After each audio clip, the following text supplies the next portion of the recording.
Trench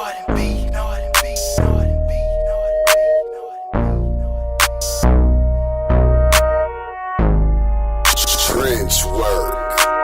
Mama told me, not to sell word. Mama 17, 5, same color t-shirt, white. Mama told me, not to sell word. Mama 17, 5, same color t-shirt. No Vaseline, bro.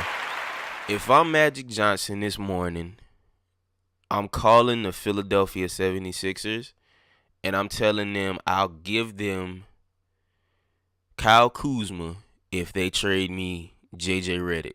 And a straight up trade at that. A straight up trade. Not any draft picks, not no cash money, not no pieces. Straight up, I'll give you Kyle Kuzma if you give me JJ Redick. And once I get JJ Redick, if I'm Magic Johnson, once I get him, I'm going to go ahead and lock him in for the next 3, possibly 4 years. He's 34 years old, the same age as LeBron James, and on a different level of player and stature as far as the way he's built. At 34 years old, JJ Redick is just like LeBron James, doesn't show any signs of slowing down, and is more than likely going to be in this league for the next 3 to 4 years. So if I'm Magic Johnson, I'm gonna trade for him, number one, and Kyle Kuzma can develop, but unless he developing an outside jump shot, he's useless. He's useless. And I say that respectfully because I like Kyle Kuzma. He is a good young player. But on this team, you really have too many people who do the same exact thing and not necessarily just shoot, dribble, dunk, drive.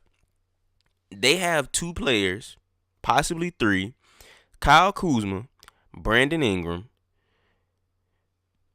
slightly Lance Stevenson, and KCP, and Michael Beasley. That's a lot of players. I low-key lied. But that's a lot of players who do the same exact thing.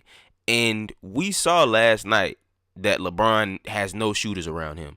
I mean, at one point, if I'm not mistaken, let me pull the stats up real quick because I want to have facts. Lakers fans are a lot like Patriots fans. They go overboard if you miss just one little thing. But let's see here. In total, the Lakers made 7 3-point shots out of 30.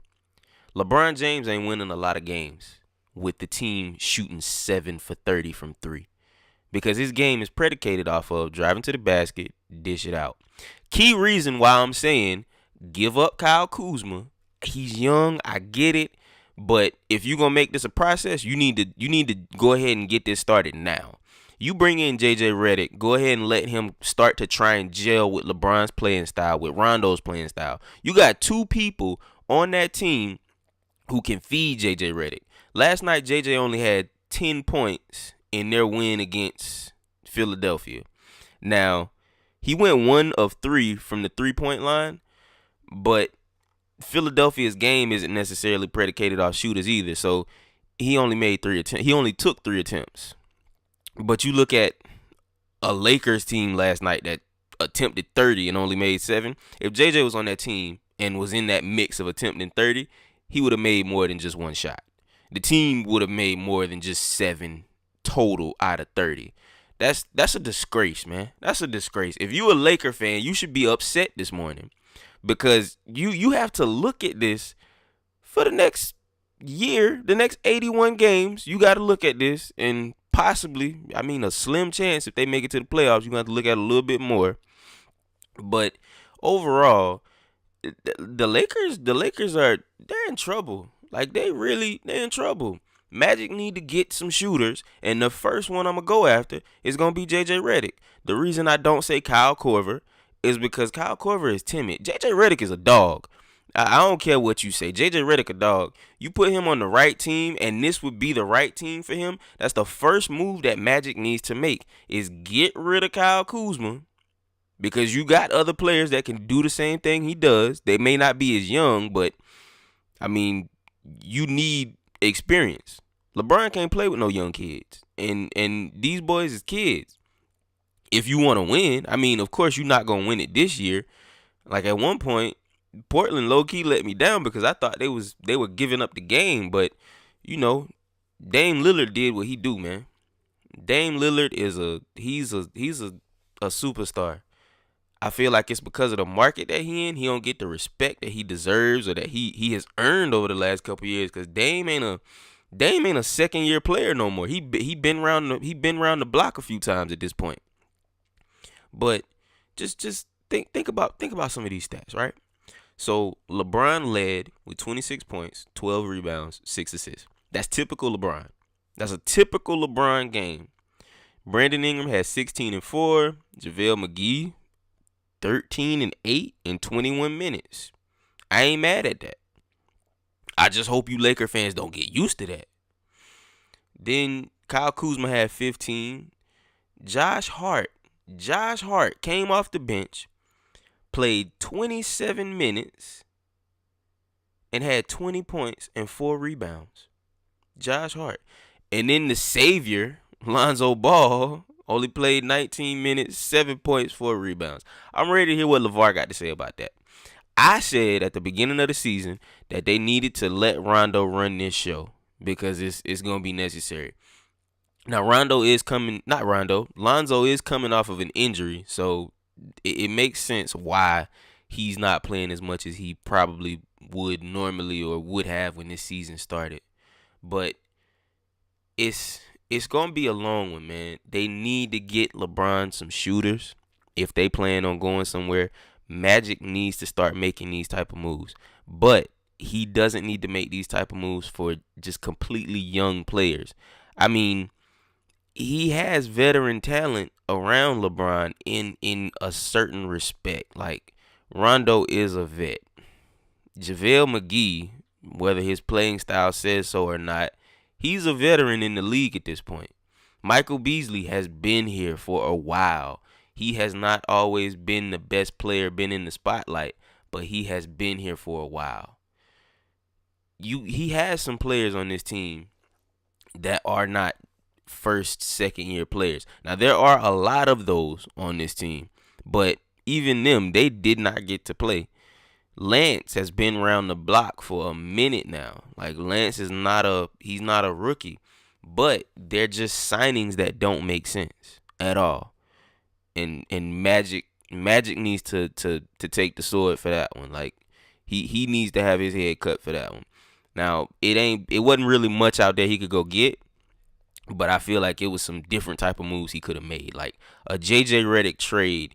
You let Julius Randle go, and he balled out for the Pelicans the other night. I mean, that could have been coming off your bench at this point. And I'll be straight up with y'all, man. Watching basketball, at least these first 2 games, and how sloppy the game was played and what I saw, basketball is I don't know what happened, but the brand of basketball that has become popular, if you know how to shoot, you ain't got to be able to dribble at all. If you could shoot, jump, and dunk, you could play basketball professionally at that. If you get yourself in shape, you could play, because these dudes don't. The skill in basketball is gone. Like, just watching this, the skill in basketball is gone. You got a bunch of people on a court who either shoot threes and miss them, the Lakers 7 for 30, or they drive to the basket and get a dunk. There's no, or they're beyond the 3-point line shooting a 3. There's no such thing as skill in basketball anymore. Like, these dudes don't run plays. It's just run down, run to the corner, shoot a 3. Hopefully it go in. Drive straight to the basket, get a layup, hope it go in, or get fouled. Or you get a steal in a quick, fast break. You either got the talent to make a 3-pointer. I mean, not a 3-pointer. You either got the talent to come down and get a layup off, or try and get an alley. If you got the talent to do that, that's what's going to happen. But it's just a bunch of run and gun. And run and gun does not take skill to do. Anybody can do that. If you in shape, you can jump or dunk or lay up. You could play in the NBA. It's just run and gun. No one has footwork anymore. That's a lost art in basketball now. JaVale McGee has no footwork whatsoever. He's a big man. He's over 6. He's over 6'8", over 6'9". He has no footwork whatsoever. Like the Akeem Adream Olajuwon had footwork. You don't see any of that anymore in the league. I mean, I don't know if it was the team or the game that was played last night, but it just there's no sort of skill that comes along with basketball anymore. And that's sad. And I'm pretty sure y'all are trying to say, well, Steph Curry is the reason why, because he just shoots and now everybody just wants to shoot. That's not the case. When Jordan was running the league, he did a whole lot of dunking, but that don't mean everybody could come out and just dunk like Michael Jordan. Granted, shooting a three-point shot is somewhat easier because you can actually work on that. You can't work on dunking if you ain't got the height or the ups. You just can't do it at all.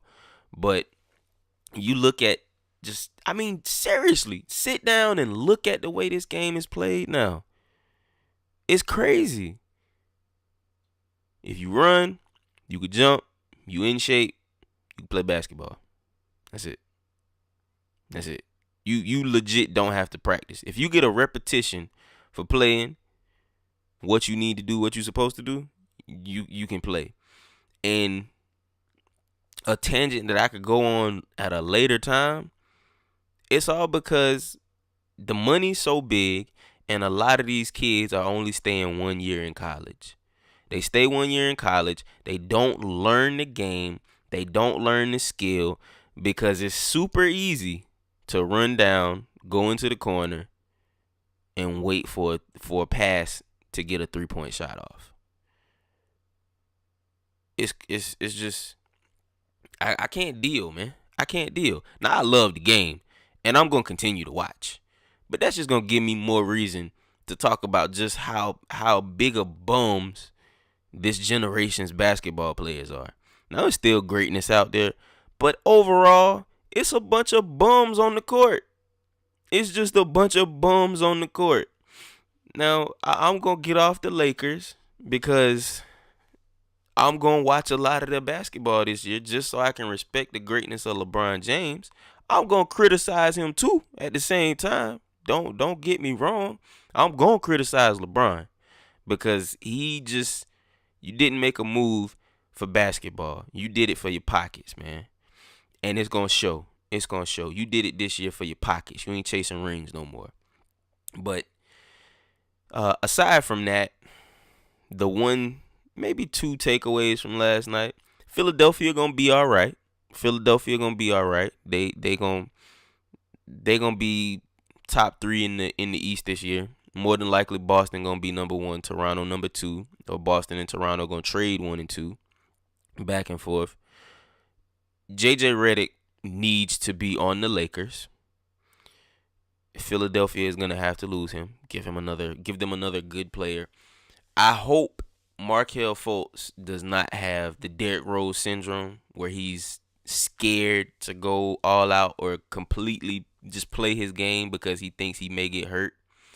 I hope that's not the case because he was supposed to be not something special, but he was supposed to be a good quality player in the league. I hope he can have his career, even though injuries have already plagued him this early. And then, not only that, looking at how Philadelphia is constructed and the way that they play, they got some dogs on that team that's gonna be necessary to make deep runs. They got some dogs, and that's gonna be necessary. Then we move on, still in the East, but we move on to Miami and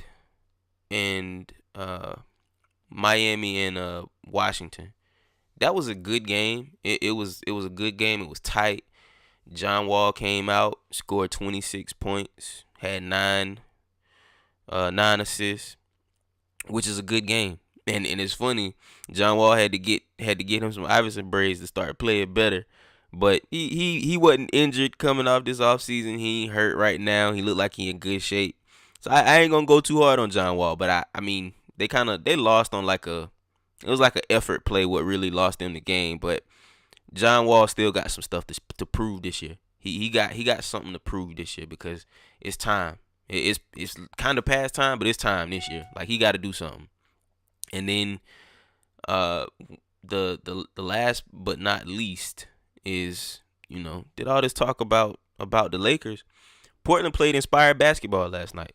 They played real inspired basketball, and it showed. They put on a great show for their fans in the wake of their owner passing away. They put on a really good effort in front of their fans. But they always play good at home. And Damian Lillard is a star. I said it before and I'll say it again. Damian Lillard came out last night, 28, 6, 4. Got a steal. That's a regular Dame Lillard game. Like it's Dame time because he does that on the regular now. It ain't like Dame have a breakout game here and there. That happens often at this point. And he showed up. He really showed up. And little buddy stood, I don't know how to say his name, Stauskas, I guess, came out with 24, tied a season high. If he shoot like that all season, Portland gonna be something to deal with. They really are. They really gonna be something to deal with. CJ McCollum got his normal 21 points, and that was raw. And then Aminu had to guard LeBron, and he had some real good energy plays. And there's no stopping LeBron James. But it may be because they played inspired basketball, which is why they willed themselves to a win, because it looked like they gave it away a couple times. And it's in their nature to give away a game because they don't necessarily know how to close it out. They don't know how to win. And it's not their fault. I mean, Dame had to learn and is still learning how to win a game. Like, I feel like they closed out last night's game pretty good. If they continue to close out games like that, they can get to a second or third round in the playoffs convincingly, and not necessarily just willing their way to a second round type of victory. They can make it to at least the Eastern or the Western Conference Finals if they close out games. But that's gonna be the only way. How they gotta close these games out. But it was a great night in basketball. Great opening game for them two teams. For all of those teams really, except for Chicago. I mean, they lost. Miami did beat Washington, but one other thing, bro, before I let y'all be for the day. Chris Webber is the wackest commentator on TV. He ain't never got Chris Webber ain't never got it together. Some of the stuff that he say, and he may be a good dude, but Chris Webber don't come off as genuine, dog. Like, even last night, his partner, his co-host or whatever, my man pulled up a picture of the Fab Five and Rob Pelinka because he played on the Fab Five, and Chris Webber was like he was the oldest player on their University of Michigan team at the time when the Fab Five got there. And it's just like Chris Webber just don't seem genuine. I mean, I understand he had his issues with the University of Michigan, but they were all self-inflicted. And now he acts awkward whenever that comes up. And I mean, I know it's bad blood and all that there, but he just, bruh's not a good commentator. Give me Reggie Miller any day of the week. Any day of the week, give me Reggie Miller, because he could do it. We actually get his personality, the real him. We don't get that from Chris Webber. But, that's just one man's opinion, bruh. But, I appreciate y'all for listening. One other thing, man. Y'all need to give me some smoke, man. I'm asking for the comments, the criticism. I want that. Give me some smoke, bruh. Unless I had y'all pegged wrong. I mean, I thought y'all knew sports. I thought y'all knew the games. Y'all ain't got nothing to say. Give me some smoke. Am I wrong? Do you disagree with me? Do you agree with me? Let me know. Let me know, man. Hit me up. What's really good out here? We talking about sports, not about your old lady. Not about, you know what, I ain't even gonna go there. But we talking about sports, man. Hit me up. Let me know something.